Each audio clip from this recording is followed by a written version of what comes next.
Hi mga sayang-soy, dahil sa layo pa lang na nirampa namin ni Dutong mula entrance pasakay dito sa Tugo, sobrang napagod at nagutom kami, wala kasi kaming ideya, first time namin. So ito yung dinner namin, bangol, sa kanya burger, mayroon dessert, may iced tea at mayroon soup.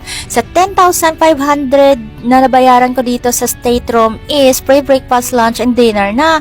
Mayroon akong chika sa yung mga sayang-soy dahil first time namin, wala kaming ideya kung gaano ba kalayo yung entrance at saka yung barko. Sinalubong kami ng porter, sabi niya, "Ma'am, porter," sabi ko, "Magkano?" Diyos mio, maramasan ta si Sima, nakuratan ni tao ng bangsang inda nyo, dollar yung singil niya, kaya nagalit si Dodong, hindi kami nagpa-porter.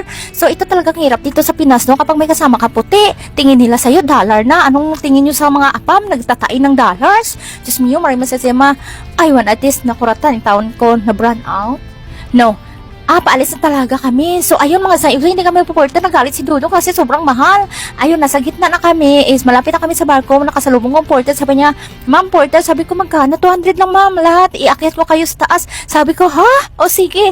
Ayun, natin niya kami dito sa aming room. Ngayon mga sayo, so, binigyan ko siya ng 350. Ayun, ang saya ni kuya kasi ang bait niya, deserve niya yun.